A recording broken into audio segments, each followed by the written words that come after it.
जय जय श्री राम। श्री राम जय राम जय जय राम। श्री रामचरितमानस की जय। गोस्वामी तुलसीदास जी की जय। जय श्री राम भगवान की। जय शंकर पार्वती जी की। जय दुर्गा माता की। जय विष्णु भगवान की। जय लक्ष्मी माता की। जय समस्त देवी देवताओं की। जय जय श्री राम। श्री राम जय राम जय जय राम। सीताराम चरण रति मोरे, अनुदिन बढ़हु अनुग्रह तोरे। अब मोहे भाव भरोस हनुमंता, बिनु हरि कृपा मिलहि नहीं संता। श्री रामचरितमानस की सुंदर चौपाइयाँ धीरे धीरे अपनी गति से आगे बढ़ रही हैं। उसी क्रम में आगे बढ़ते हुए हम इसे सुनाने का प्रयास करते हैं। पिछले वीडियो में मैंने बताया था, शिव जी ने पार्वती जी को श्री राम भगवान के विषय में जो संशय था उनका, उसे दूर किया। भगवान के अस्तित्व के विषय में जो भी भावनाएं थी उनके मन में, उसे स्पष्ट किया। भगवान का गुणगान करते हुए शिव जी बोलते हैं, श्री हरि के गुण नाम कथा और रूप सभी अपार अगणित और असीम है। फिर भी हे पार्वती, मैं अपनी बुद्धि के अनुसार कहता हूँ, तुम आदर पूर्वक सुनो। सुन गिरिजा हरि चरित सुहाए, विपुल विशद निगमागम गाए। हरि अवतार हेतु जेहि होहि, इद मिथम कही जाय न सोई। हे पार्वती सुनो, वेद शास्त्रों ने श्री हरि के सुंदर विस्तृत और निर्मल चरित्रों का गान किया है। हरि का अवतार जिस कारण से होता है, वह कारण बस यही है। ऐसा नहीं कहा जा सकता कि अनेकों कारण हो सकते हैं, और ऐसे भी हो सकते हैं जिन्हें कोई जान नहीं सकता। भगवान के जन्म लेने के पीछे क्या उद्देश्य है, यह समझ पाना दुर्लभ है। किंतु कुछ घटनाएं ऐसी हैं जिनके माध्यम से हम यह समझ सकते हैं कि जब भी कोई विपत्ति आती है देवताओं पर, पृथ्वीवासियों पर, भगवान के भक्तों पर, तो प्रभु अवतार लेते हैं। ये बहुत ही सहज और स्पष्ट है, जिसे हम सभी को समझना चाहिए। राम तर्क बुद्धि मन बानी, मत हमारे अस सुनहि सयानी। तदपि संत मुनि वेद पुराना, जस कछु कहि स्वमति अनुमाना। हे सयानी सुनो, हमारा मत तो यह है कि बुद्धि, मन और वाणी से श्री रामचंद्र जी की तर्कना नहीं की जा सकती। वह तर्क का विषय ही नहीं है। भगवान तर्क के विषय नहीं है।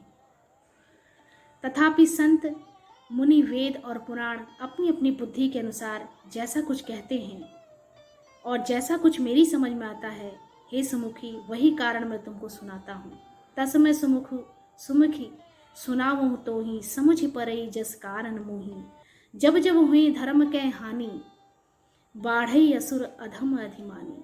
जब जब धर्म का ह्रास होता है और नीच अभिमानी राक्षस बढ़ जाते हैं, तब भगवान का अवतार होता है। जब जब होई धर्म के हानि, बाढ़ई असुर अधम अभिमानी।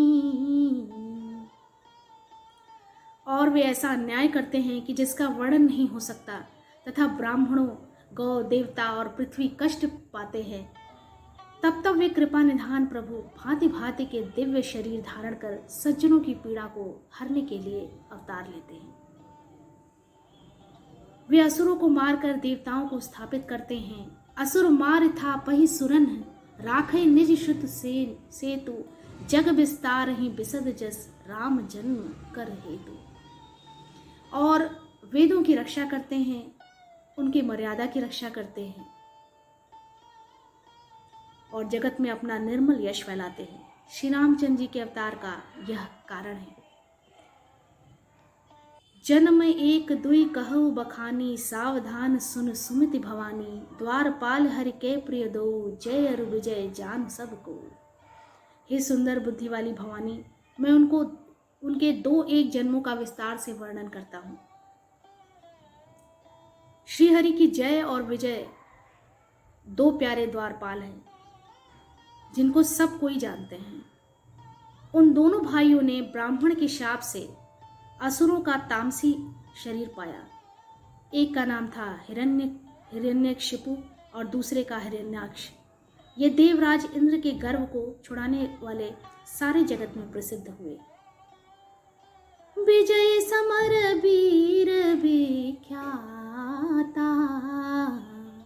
धरि बराह बपु एक निपाता, होई नर हरि दूसर मुनि मारा, जनि प्रहलाद सुजस विस्तारा।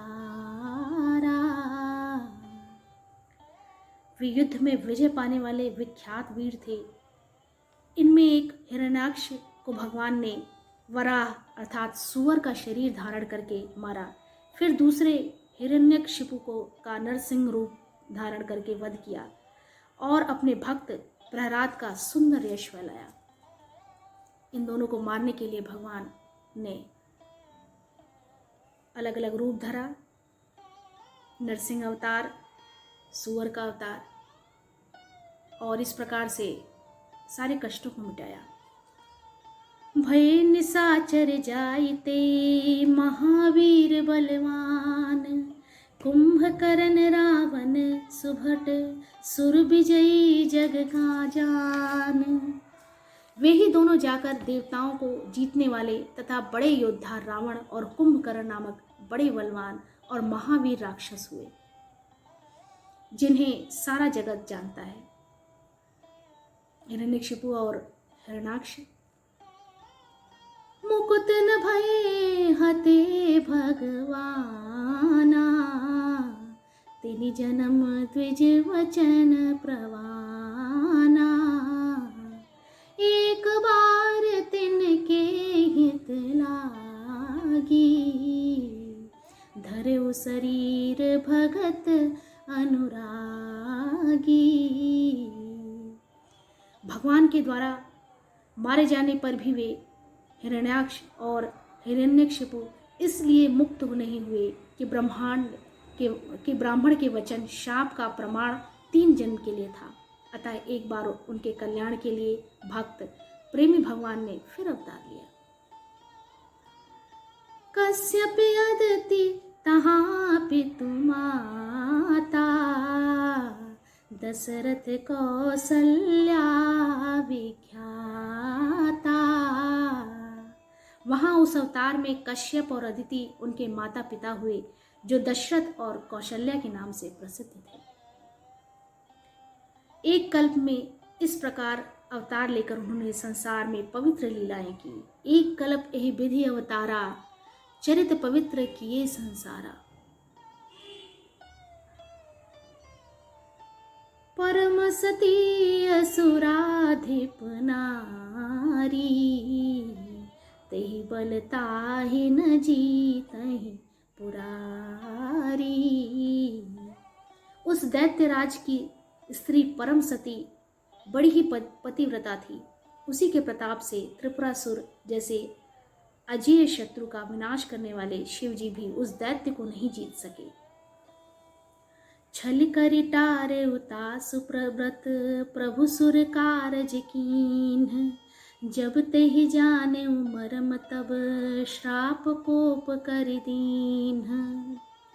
प्रभु ने छल से उस स्त्री का व्रत भंग कर देवताओं का काम किया।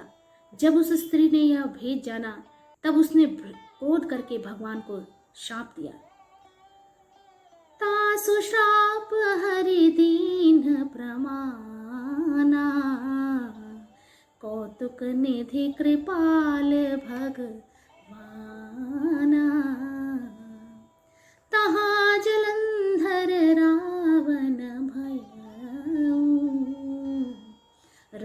ते राम परम पद दयालु। लीलाओं के भंडार कृपालु हरि ने उस स्त्री की शाप को प्रामाण्य दिया, स्वीकार किया। वही जलंधर उस कल्प में रावण हुआ, जिसे श्री रामचंद्र जी ने युद्ध में मारकर परम पद दिया। एक जन्म कर कारण एक जन्म का कारण यह था, जेहि लगी राम धरी नर देहा, जिसके लिए भगवान ने नर का शरीर धारण किया। प्रति अवतार कथा प्रभु केरी, सुनि मुनि बरनि कभिन घनेरी। हे भरद्वाज मुनि सुनो, प्रभु के प्रत्येक अवतार की कथा का कवियों ने नाना प्रकार से वर्णन किया है। नारद श्राप दीन एक बारा, कल्प एक तेहि लगी अवतारा। गिरजा चकित भई सुनि बानी, नारद विष्णु भगत पुनि ज्ञानी। एक बार नारद जी ने शाप दिया, अतः एक कल्प में उसके लिए अवतार हुआ। यह बात सुनकर पार्वती जी बड़ी चकित हुई और बोली कि नारद जी तो विष्णु भक्त और ज्ञानी हैं, मुनि ने भगवान का शाप किस कारण से दिया? कारण कवन श्राप मुनि दीन्हा, का अपराध रमापति कीन्हा। कौन सा अपराध उन्होंने किया? यह प्रसंग मोहि कहु पुरारी, मुनि मन मोह आचरज भारी। मेरे अंदर बहुत ही आश्चर्य कौतूहल है, मुझे आप बताइए। बोले बिहसी महेश तब, ज्ञानी मूढ़ न कोई। जेहि जस रघुपति करही, जब सो तस तेहि छन होई। तब महादेव जी ने हंसकर कहा, न कोई ज्ञानी है और न कोई मूर्ख है। श्री रघुनाथ जी जब जिसको जैसा करते हैं वो उसी क्षण वैसा ही हो जाता है। कहु राम गुण गाथ भरद्वाज, सादर सुनहु भव भंजन रघुनाथ भजु, तुलसी तज मन मान मद। याज्ञवल्क्य जी कहते हैं, हे भरद्वाज, मैं श्री रामचंद्र जी के गुणों की कथा कहता हूँ, तुम आदर से सुनो। तुलसीदास जी कहते हैं, मान और मद को छोड़कर आवागमन का नाश करने वाले श्री रघुनाथ जी को भजो। सिर्फ और सिर्फ उनका ही गुणगान करो, उनमें ही अपनी आस्था को रखो, हृदय को केंद्रित करो। हिमगिर गुहा एक अति पावनी, बह समीप सुर सरी सुहावनी। आश्रम परम पुनीत सुहावा, देखी देव ऋषि मन अति भावा। हिमालय पर्वत में एक बड़ी पवित्र गुफा थी। उसके समीप ही सुंदर गंगा जी बहती थीं। वह परम पवित्र सुंदर आश्रम देखने पर नारद जी के मन को बहुत ही सुहावना लगा, बहुत ही अच्छा लगा, हर्ष का अनुभव हुआ। निरखि शैल सरि विपिन विभागा, भयोस रमापति पद अनुरागा। सुमिरत हरहि श्राप गति बाधी, सहज विमल मन लागी समाधि। पर्वत, नदी और वन के सुंदर विभागों को देखकर नारद जी का लक्ष्मीकांत भगवान के चरणों में प्रेम हो गया, अनुराग हो गया। भगवान का स्मरण करते ही उन नारद मुनि के शाप की, जो शाप उन्हें दक्ष प्रजापति ने दिया था और जिसके कारण वे एक स्थान पर नहीं ठहर सकते थे, गति रुक गई और वो वहीं पर मन के स्वाभाविक ही निर्मल होने से उनकी समाधि लग गई। वहीं पर बैठकर उन्होंने समाधि लगा ली। मुनिगत देख सुरेश डेराना, काम ही बोले कीन्ह सनमाना। सहित सहाय जाऊं मम हेतु, चलऊ हर्षि जलचर केतु। नारद मुनि की यह तपोमयी स्थिति देखकर देवराजेंद्र डर गया। उसने कामदेव को बुलाकर उसका आदर सत्कार किया और कहा कि मेरे हित के लिए तुम अपने सहायकों सहित नारद की समाधि भंग करने को जाओ। यह सुनकर मीनध्वज कामदेव मन में प्रसन्न होकर चला उनकी समाधि को नष्ट करने के लिए। सुनासीर मन महु असी त्रासा, चहत देव ऋषि मम पुर बासा। जय कामी ललूप जग माही, कुटिल का कैव सब ही डेराही। इंद्र के मन में डर हुआ कि देवर्षि नारद मेरी पुरी अमरावती का निवास राज्य चाहते हैं। जगत में जो कामी और लोभी होते हैं वे कुटिल कौवे की तरह सबसे डरते रहते हैं। और उनके मन में ऐसा विस्मय हुआ और चिंतित हो उठे अपनी सत्ता के लिए। सुकहाण ले भाग सठ, स्वान निरख मृगराज। छीन ले जन जान जड़, तिम सुरपत ही न लाज। जैसे मूर्ख कुत्ता सिंह को देखकर सूखी हड्डी लेकर भागे और वो मूर्ख यह समझे कि कहीं उस हड्डी को सिंह छीन न ले, वैसे ही इंद्र को नारद जी मेरा राज्य छीन लेंगे ऐसा सोचते लाज नहीं आई और बार बार वो इसी बात को सोचने लगे। तेहि आश्रम ही मदन जब गए, निज माया बसंत निर्मय। कुसुमित विविध बिटप बहुरंगा, कूजहि कोकिल गूजहि भृंगा। जब कामदेव उस आश्रम में गया तब उसने माया से वहां बसंत ऋतु को उत्पन्न किया। तरह तरह के वृक्षों पर रंग बिरंगे फूल खिल गए, उन पर कोयले कूटने लगी और भौरे गुंजार करने लगे। वातावरण पूरी तरह से परिवर्तित हो गया, सुहावना वातावरण उत्पन्न हो गया। चले सुहावन त्रिभिद बयारी, काम कृसानु बढ़ावनिहारी। रंभादिक सुर नारी बनवीना, सकल समसर कला प्रवीणा। कामाग्नि को भड़काने वाली 3 प्रकार की शीतल, मंद और सुगंध सुहावनी हवा चलने लगी।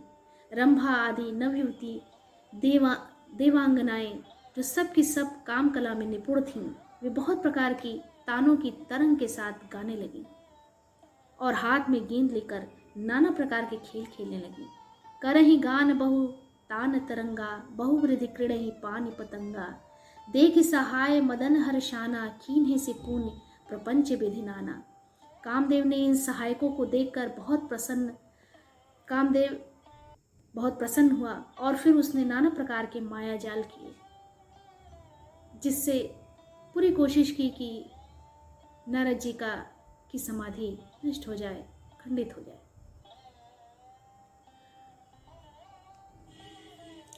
इस वीडियो में इतना ही। आगे के वीडियो में श्री रामचरितमानस की मंगलमयी चौपाइयों की सुधा निरंतर रूप से बहती रहेगी। जय जय श्री राम। श्री राम जय राम जय जय राम।